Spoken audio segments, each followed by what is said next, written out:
What's up, guys? It's Corey, and this time we're back with something a little bit different. This is Guild Wars 2, which I have recently got back into because of the Heart of Thorns expansion. And in the background you'll see just a little bit of solo Revenant leveling that I've done. And yeah, I just kind of want to make this video to talk a little bit about my thoughts on the expansion so far. I have not been the most hardcore of Guild Wars 2 players, not by a long shot. For a couple of weeks after the launch, back in 2012, I want to say, I played it non-stop for over 200 hours or something, and almost all of that was solo. I was leveling up, I was going around and doing world exploration and things, and when I was playing it at that time, I did not finish my world exploration, but I did eventually come back and do it. But that's not really what I'm talking about here. Since I've come back to Guild Wars 2, I've ended up spending a ton of money. There's a whole bunch of new stuff that was added since then. So some of the stuff that I'm going to talk about is not strictly Heart of Thorns, but just things that have been added over the last year or two when I haven't been playing. Because there are things like the increase in crafting skill from 400 to 500, new ascended equipment, even like fractal, which I've never done because I wasn't playing when it was added. I still haven't played, honestly. I have been doing a little bit of crafting stuff because I want to get my better gear. I'm all in exotic stuff right now on my warrior, which is my main currently, anyways. And I've been leveling through the Verdant Brink, and I've gotten through that zone, and I've just gotten into Auric Basin, I want to say is the name of that place, and I've done some of the events there. I did the big thing where it's like the Mordrim are attacking the city, and a lot of cool stuff is going on there. I definitely like the fact that these new maps have a lot of verticality to them, which obviously is playing into the new mastery system, which I'll get into in a little bit. But these new maps are not, when you look at them on the map, they don't appear as though they are much bigger, or even maybe any bigger than the older maps. They seem to be about the same size. I do think that the ones that were added after launch, like the Dry Top, Silver Waste, I think those are a little bit smaller. And then these ones seem to be about the same size as like Queensdale or whatever, roughly. But there's multiple levels, and getting around is very difficult. And some of that requires, or a lot of that actually requires, events and things that you unlock through masteries in order to actually access parts of the map. Like if you can't glide, which you can't at the beginning of the expansion, you have to level up a little bit to do that.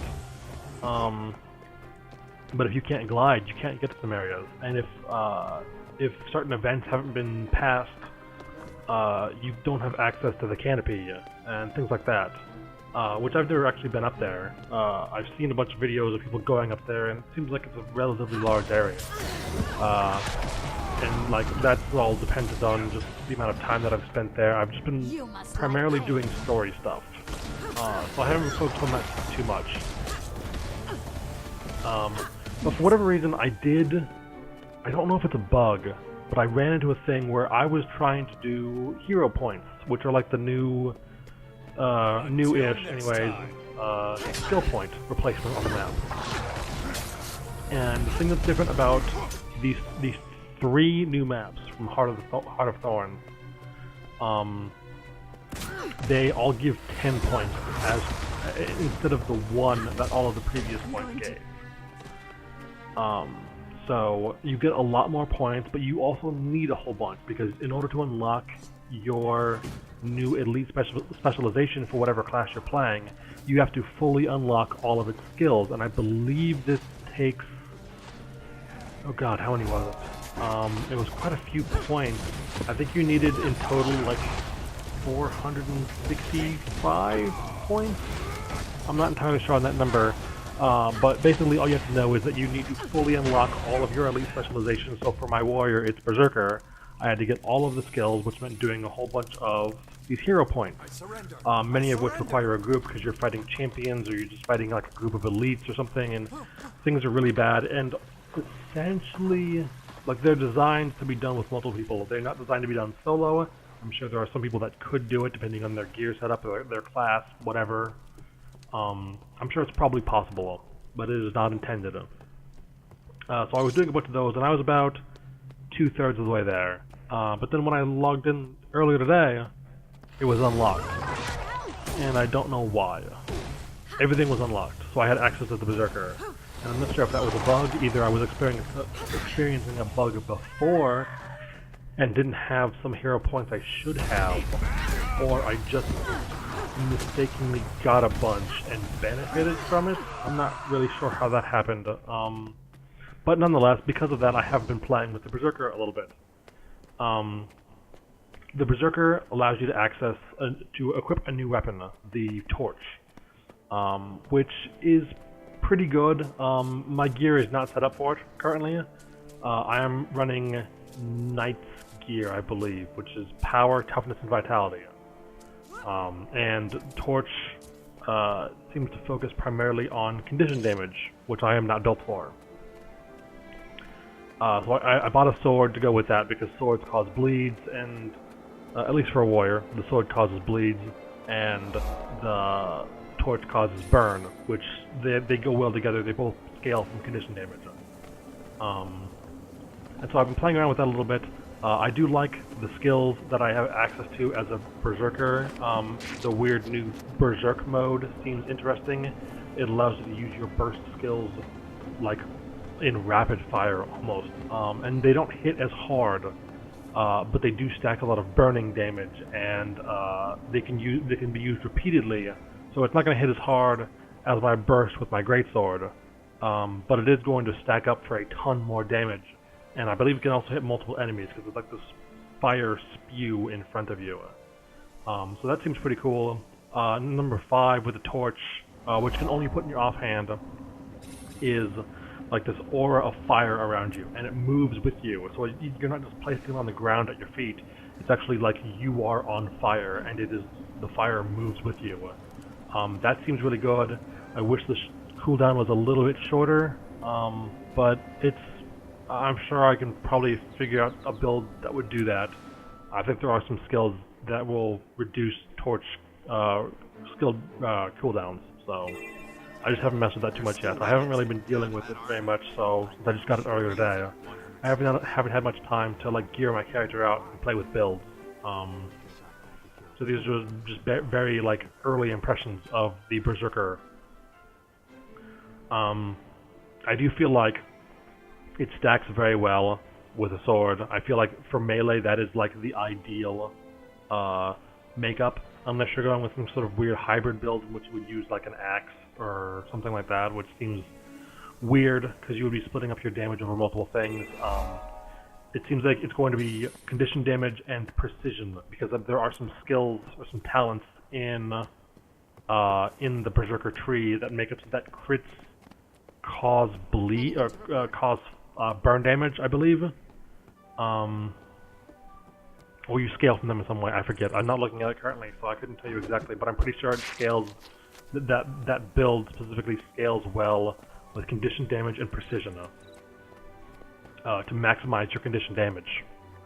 So yeah, like I'm liking it so far. Number 4 with the torch is like you slam down the torch on the ground and create this wave of like stuff in front of you, and I believe it slows or knocks. I again didn't pay a ton of attention to the tooltips on these things, but it's like this big thing in front of you that's like a line of damage, and it does burning damage, I believe, and it just like it slows down enemies, knocks down enemies. It's pretty cool. It's got a shorter duration or shorter cooldown time, so it's pretty good also. And then I've tried out some of the new rage skill. One of them is like a heroic leap for a warrior from WoW, but the range on it seems really limited. Not entirely sure I like that. It seems like it would be a cool mobility thing because I wouldn't have my charge or something for my greatsword. But the the cooldown is long and the distance, the range is so limited that it seems sort of underpowered. And then the other one I picked was it was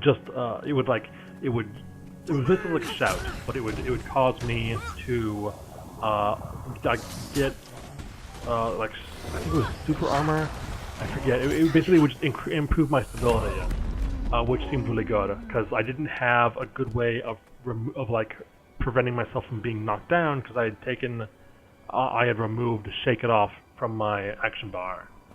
So I didn't have a good way of like dealing with that. So I put this on there to deal with that, and it seems like it does the job pretty well. Again, cooldown might be a little long, but my build was far from perfect, so I'll come up with some way to deal with that. For the time being, though, my main build is not going to be using that, just because I'm not geared for it. And that's going to take a while, because I have been also leveling my weapon smithing from 400 to 500. And right now I'm at about 450, yeah. So I've started doing my daily crafting thing. There are 2, I believe, materials that have a daily cooldown. So you can only make one of these things per day. One of them is like mithrilium, a mithrilium bar or chunk or something, and then the other is, I believe, using ancient wood and some other things, maybe globs or ectoplasm. I'm not entirely sure on that, but these things will be good for at least a little while to level up my weapon smithing. Obviously they're not giving a ton of experience because you get the most from discovering new recipes. But these will be something that I can do in the short term that will like help me to boost my level up relatively cheaply. I have not started working on armor smithing yet. That is the other profession that the other crafting skill that my warrior has. And I'm going to get to that as soon as possible, but I want to max out weapon smithing first so I can get some ascended weapons. Those will be a stopgap before I get my legendary, which I am somewhat, like, I was working on. The new expansion came out, so that is sort of a lot of the stuff that I had acquired, a lot of the orichalcumine things that I had acquired has gone into my weapon smithing. But that's all stuff I can gather again, so it's not that big of a deal. And like I said, I wasn't playing very much, like once every 6 months or something, before the expansion came out, so I was not working on it very hard, so any progress I may have lost is not that big of a deal. So yeah, so far, like, I'm liking the new zones, I'm liking the new Berserker class. I am showing here some Revenant gameplay. I'm still very low level with Revenant, so I haven't had a ton of time to play with them and sort of figure out the weapons and the builds that I like. I don't even have access to builds currently, or to different specializations with my Revenant. So my options there are very limited. So far, it seems like it's kind of cool. With the mace, you can focus a lot on condition damage. I believe your auto attack causes torment, which I don't know if that's new or not. I don't remember that being there before. Gear better be in good shape. But yeah, I'm liking the new class and stuff very much. And the other thing that I want to talk about, which I'm kind of blanking on now. Let's see, I talked about. Alright, of course, mastery. The other big thing that I said I was going to talk about earlier, or later. You know what I mean, or maybe you don't. I don't know. So mastery. These are their new end game progression system. When this expansion launched, they did not increase the level cap, and before the expansion, ascended gear was the best gear you could get. As it stands right now, that is still the case. So they did not add new gear to get, or new like higher tiers of gear to get, and they did not increase the level cap. Instead, what they did is they've added a whole bunch of new gear for the zones that is like themed after these new environments, these new enemies, and things like that. So there's new stuff to get cosmetically for your characters. And then there's this new mastery system, which is going to take the place essentially, from what I can tell anyways, of an increased level cap. And what these things are doing for you is essentially, before when you hit level cap, you would continue to get XP, and every time you leveled up, you would get skill point that you could use at a vendor in Lion's Arch to get spirit shards or whatever they're called. You could buy that. You could buy various things with them. And that is gone now. Instead, you still have that experience bar, but it is now leveling up a separate thing. And this works somewhat similarly to the PvP reward tracks, where you are leveling up this experience bar thing, and then when you hit the end, you have to spend this new currency essentially called mastery points. Mastery points appear on the map just like skill points do, or hero points as they're currently called.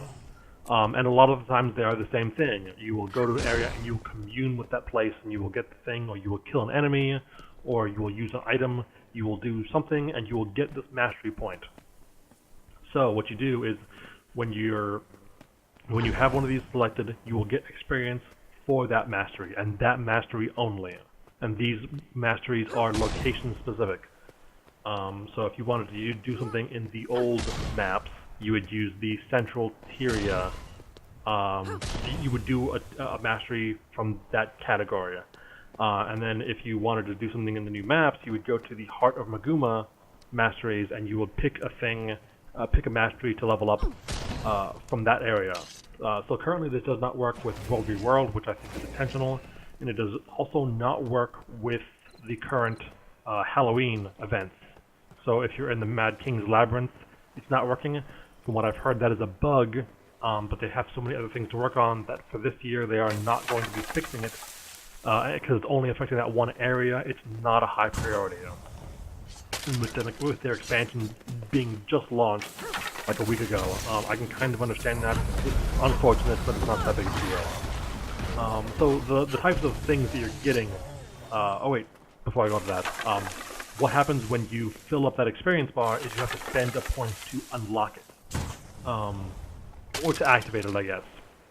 Filling up the experience bar unlocks it, and then at that point you can spend the mastery point to unlock it and activate it, and then your character has that perk. One of these perks is gliding. One of these perks is using these mushroom jump pads to move around the map. One of them is using updrafts to go to higher locations in Maguma. You can get one that gives you speed boosts in capital cities, or it allows you to auto loot targets, or get increased experience for your entire your entire account. And all of these masteries are account wide, so they remind me somewhat of Paragon levels from Diablo. But they're not directly affecting your character's ability to fight, at least not from what I've seen currently. These things may come into place later on, come into play later on, and I just haven't seen them yet. So my impressions of them so far are like, they're a cool new thing that it gives me something new to work on, and it's a nice system that they can build on easily. They can add new tracks, they can add new types of things to do. And this doesn't seem like a thing that's going to be maxed out very quickly, but it does seem very feasible that it does have a fairly attainable cap currently. But the system seems like it's pretty easy to expand. So maybe it'll keep people in the game. I have not tried raids yet, so I can't talk about those at all. I don't even know if they're available yet. I know they were holding them for a little while. They might be available now, but I'm not entirely sure on that. And I guess that's kind of it, guys. I will continue to play this. I will continue to probably talk about this and add some new content here and there. Make some new videos. Probably with me actually playing. But yeah, guys, so far I'm really liking it. And hopefully you guys enjoyed this, and I will be back with something new very soon. So thanks for watching. Oh, yes. I think so too.